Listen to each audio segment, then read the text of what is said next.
దింపు మరి శ్రీకాంత్ బాబు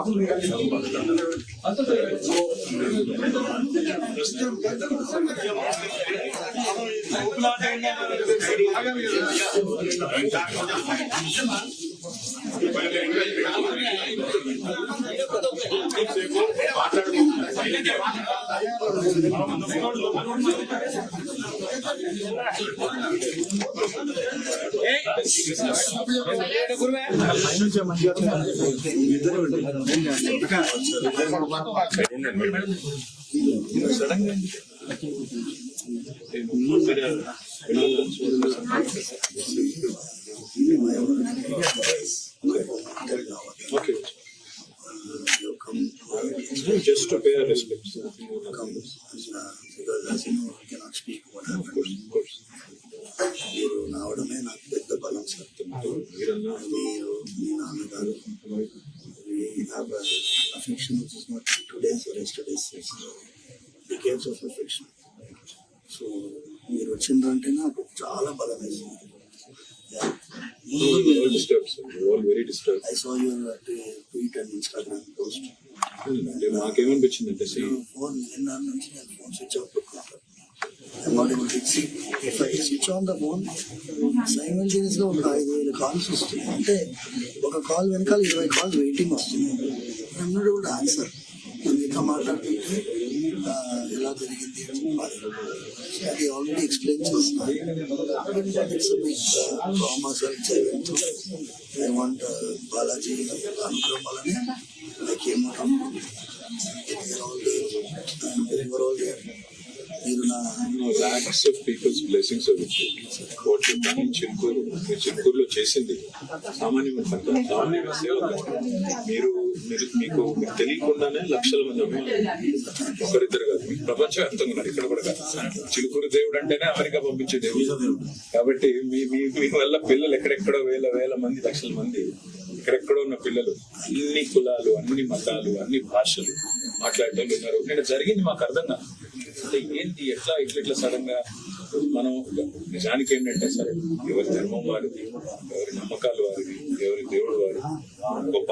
కానీ ఈ రకంగా అడుగుల సంస్కృతి వచ్చి మాకు అది అసలు అర్థం కాలేదు. మళ్ళీ మీరు అసలు అన్ని వదులుకొని ఇక్కడ వచ్చి మీరు సేవ చేస్తున్నారు. బేసికలీ ఏంటంటే సార్, కాన్స్టిట్యూషన్ ప్రకారంగా ఉండే రామరాజ్యం మనం అడిగాడు. కాన్స్టిట్యూషన్ కి విరుద్ధమైన రామరాజ్యం వాళ్ళు అడిగారు. We are with the constitution. శ్రీరాముల వారు ఉన్న కాన్స్టిట్యూషన్ మనకు కావాలి. దానికోసమే మేము ఇంతవరకు వెళ్ళాం. విధంగా ఇప్పుడు రాముల వారి యొక్క భక్తుడు ఇంకొక రాముల వారి భక్తుడిని కొట్టడు కదా సార్. ఇప్పుడు ఆంజనేయ స్వామి ఏమంటాడు, రావణాసురుడు రామనామం చెప్తే నేను దొడ్డది, జై శ్రీరామ్ అనేటోడు ఇంకో జై శ్రీరామ్ అనేటోడు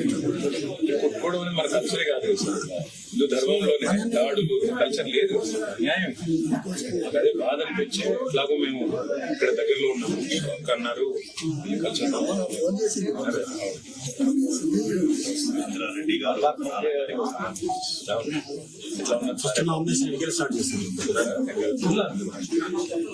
వారిని ఒకసారి నమస్కారం.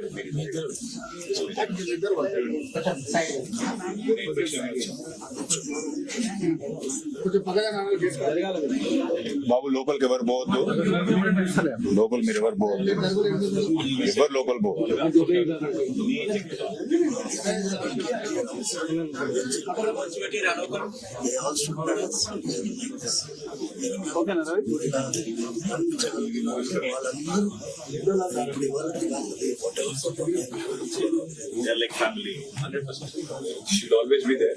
ఏముంటే కూడా ఒక ఫోన్ కొట్టండి. అనంతరెడ్డి గారు లోకల్ వాళ్ళందరూ ఉంటారు, మీకు అండగా ఇంకో మాట స్వప్న గారు వీళ్ళందరూ ఉంటారు. కానీ అక్కడికి ఒక్క ఫోన్ చేయడం.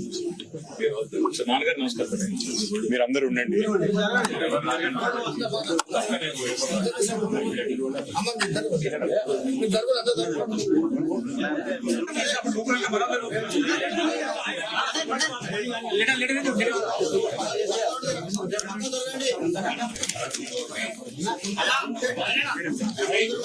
రాష్ట్రంలో అధ్వాన్నంగా మారిన శాంతి భద్రతలకు అద్దం పడుతూ మరి చిలుకూరు బాలాజీ దేవాలయంలో పెద్దలు చాలా కాలంగా సౌందరరాజన్ గారు, వారి తర్వాత ప్రధాన అర్చకులుగా అదే రంగరాజన్ గారు ఇక్కడ ఏదైతే సేవలు అందిస్తున్నారో వారిని ఇవాళ అగౌరవపరచడమే కాకుండా ఈరోజు రాష్ట్రంలో అధోగతి పాలైన శాంతి భద్రతల సాక్షిగా వారి మీద దాడికి దిగడం ఏదైతే ఉందో నిజంగా కూడా అత్యంత దుర్మార్గమైన, అత్యంత నీచమైన కార్యక్రమం.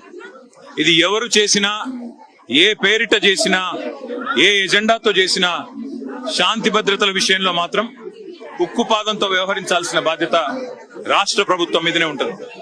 ఇవాళ భగవంతుడి సేవలో నిమగ్నమయ్యే పెద్దలు రంగరాజన్ గారు, సౌందరరాజన్ గారి కుటుంబం పరిస్థితి ఈ విధంగా ఉంది అంటే మరి ఈ రాష్ట్రంలో శాంతి భద్రతలు ఎంత అధ్వానంగా ఉన్నాయో దీన్ని బట్టి చెప్పవచ్చు. ఖచ్చితంగా ఈ దాడికి పాల్పడ్డ వాళ్ళు ఏ ముసుగులో ఉన్నా, ఏ జెండా పట్టుకున్నా వారిని కఠినాతి కఠినంగా చట్టపరంగా శిక్షించాలని చెప్పి రాష్ట్ర ప్రభుత్వాన్ని డిమాండ్ చేస్తూ భవిష్యత్తులో కూడా ఇలాంటి సంఘటనలు పునరావృతం కాకుండా కఠినంగా చర్యలు తీసుకోవాలి, కఠినంగా సమీక్షించి పూర్తి స్థాయి భద్రత కూడా అవసరమైతే వారికి ఏర్పాటు చేయాలి. ఎందుకంటే చిలుకూరు బాలాజీ ఆలయం ఇవాళ లక్షలాది మంది అభిమానులు వారికి ప్రపంచవ్యాప్తంగా ఉన్నారు. అట్లాంటి చిలుకూరు బాలాజీ ఆలయానికి మరి గొప్పగా సేవలు అందిస్తున్న ఆ కుటుంబాన్ని సౌందరరాజన్ గారు కానీ, రంగరాజన్ గారు గారిని వారిని అవమానించడం అంటే నిజంగా కూడా ఆ స్వామి వారి భక్తులను అవమానించడమే, ఒక దైవ భక్తుడిని అవమానించడం అంటే దేవుణ్ణి కూడా అవమానించినట్టే. కాబట్టి తక్షణమే ఈ విషయంలో కఠినాతి కఠినంగా భవిష్యత్తులో మళ్ళీ ఇట్లాంటి పునరావృతం కాకుండా చర్యలు తీసుకోవాలని ప్రభుత్వాన్ని డిమాండ్ చేస్తా ఉన్నాం. ఆ సౌందరరాజన్ గారికి, రంగరాజన్ గారి కుటుంబానికి మేము పూర్తి స్థాయిలో అండగా ఉంటామని చెప్పి కూడా తెలియజేస్తాం. Thank you.